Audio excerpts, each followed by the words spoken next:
کے ساتھ چھیڑ چھاڑ کرنا چاہتے ہیں۔ میں اور میرے ساتھی موت کی وجہ طے کر چکے ہیں اور اس پر دستخط بھی ہو چکی ہیں۔ مزید یہ کہ مستانیہ قرار بھی کر چکی ہیں۔ آپ ریحانہ کو سکون سے دفن کیوں نہیں ہونے دیتے؟ آدھے میں لاش نکلوانا ناممکن ہے، جوئل نے تیزی سے پوچھا۔ روک رہے ہو یا نہیں؟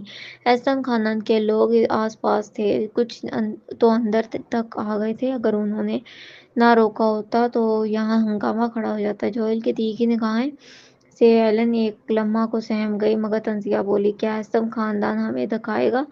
سن لو، یہاں سب سے میرے ساتھی ہیں، ہمیں ذرا ڈرا نہیں سکتے۔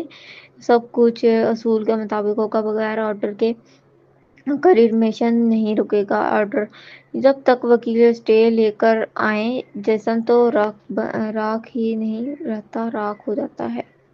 صاف لگ رہا تھا ایلن داستہ رکاوٹ ڈال رہی ہے، یا یوں کہیے کہ وہ پورا معاملہ ہی یہیں بند کر دینا چاہتی تھی۔ اس نے ناخن دیکھتے ہوئے کونی سے میز ٹکائی اور ترشے لہجے میں بولی، مسٹر ایسٹم، آخر آپ ہیں تو ایک تاجر ہی، بزنس میں جتنے طاقتور سہی، مگر میری نظر میں آپ ایک مجرم کے شوہر ہیں۔ آپ کہیے اور میں فوراً مان لوں۔ خود کو کیا سمجھتے ہیں؟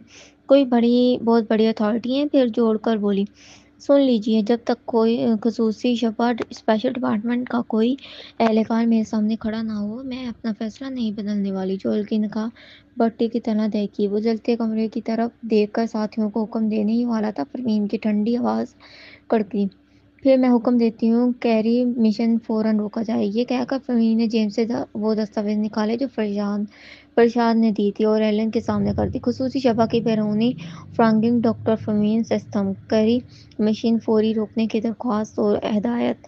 پل میں ماحول سکت ہو گیا۔ ایلن نے گھونٹ بھر نکلا۔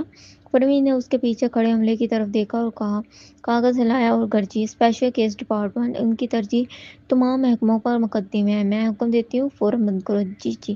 ایک ملازم مڑا اور بٹن کی طرف لپکا، مگر ایلن نے ہاتھ سے روک کر ایک تیکھی نظر سے بولے، مجھے پہلے ان دستاویز کی اصلیت پرکھنی ہوگی۔ اگر یہ جعلی نکلے تو معاملہ بھکا بھکا۔ یہ جعلی کیسے ہو سکتی ہیں؟ ایلن ہستگی سے بولی، آج کل ہر سرٹیفکیٹ جعلی بن سکتا ہے۔ مجھے لگتا ہے یہ بھی فرضی ہے، احتیاط لازمی ہے۔ عملے نے سر ہلایا، براہ کرم ہمیں تصدیق کرنے دیں۔ پروین نے کاغذ واپس کھینچے اور کڑے لہجے میں کہا، میں خصوصی مشن پر ہوں، فوراً تعاون کرو۔ اگر شہداء ضائع ہو گئے تو ذمہ دار کون لے گا؟ سمجھ نہیں آتا کہ کیا مقدم ہے، فوراً بند کرو۔ عملے نے پھر ایلن کی طرف دیکھا، ڈاکٹر ایلن مرلر۔ ایلن کی آنکھیں سکڑ گئیں، اس کی نظر اچانک پروین کے پیچھے کھڑے ٹھہر گئی۔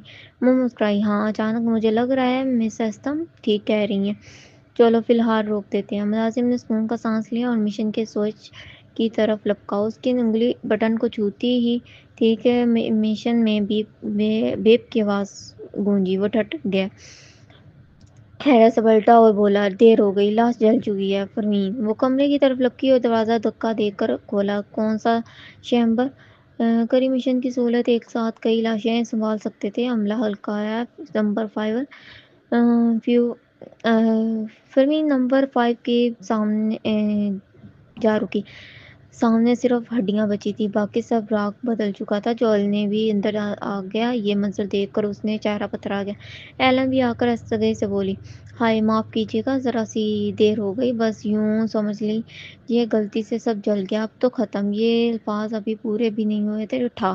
پروین کا غصہ اس کے چہرے پر جا لگا۔ وہ غصیلی آنکھوں سے بڑبڑائی، تم نے جان بوجھ کر وقت لگایا مار کر زور سے۔ ایلن لڑکھڑا گئی، اس کے گال پر بھی سوج گئے اور منہ میں خون کا نمکین ذائقہ بھر گیا۔ آنکھوں کے آگے سنہرا چمکا، چکر سا آنے لگا۔ اس نے پروین کی مٹھی کو گھورتے ہوئے سوچا کہ یہ نازک سی رونے والی عورت کے ہاتھ میں اتنی طاقت، وہ چکرا کر چلائی، تمہیں کیا حق ہے ساتھی ڈاکٹر پر ہاتھ اٹھانے کا؟ کیا یہ غیر قانونی ہے؟ باقی بات بھی ختم نہ ہوئی تھی کہ دوسرا گونسا گال پر پڑا۔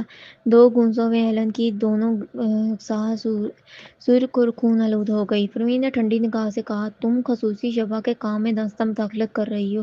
2 گونسے تو ہلکی سزا ہے۔ اس کی تیز یک نظروں سے گھبرا کر ایلن پیچھے ہٹی، منہ ڈھانپتے ہوئے ہکلاتی ہوئی بولی، مجھے کچھ نہیں معلوم، یہ بات یہی ختم نہیں ہوگی، میں اوپر شکایت کروں گی۔ پروین نے کانٹدار لہجے میں جواب دیا، میں بھی اپنے افسران کو رپورٹ دوں گی، دیکھتے ہیں وہ تمہاری سنتے ہیں یا میری۔ کہہ کر وہ جوئل کے ساتھ اسٹیشن روم سے باہر نکلی۔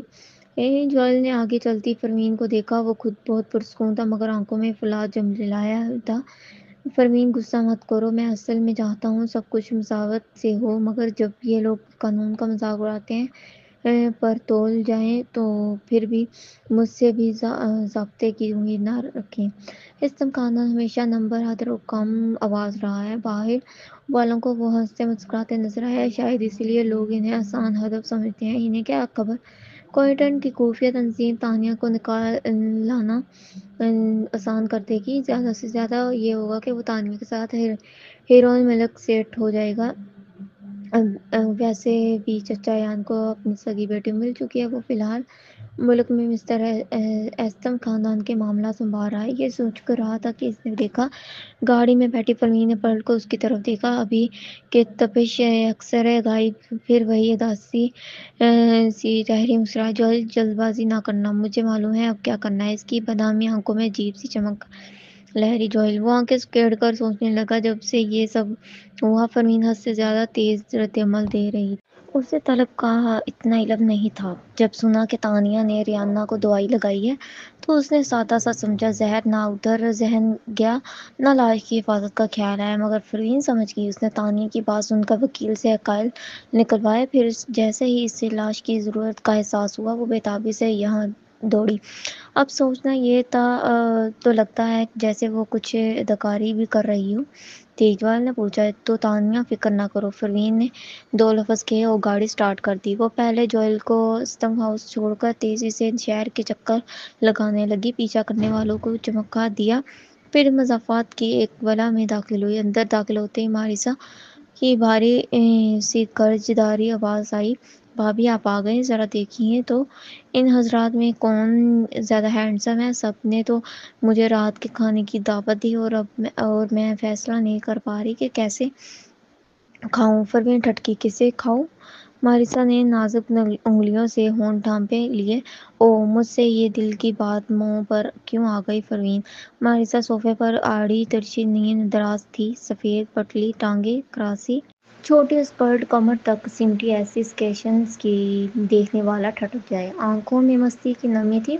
اگر پاس فریز نہ رکھا ہوتا تو کوئی سمجھتا کہ وہ کسی حسین ملاقات پر جانے والی ہے۔ پروین نے اس کی شوخی نظر انداز کی اور فریزر میں رکھی لاش پر نظر ڈالی۔ ریانہ اندر خاموشی سے لیٹی تھی، اس کے زخم صاف بتاتے تھے کہ مرنے سے پہلے وہ شدید اذیت سے گزری ہے۔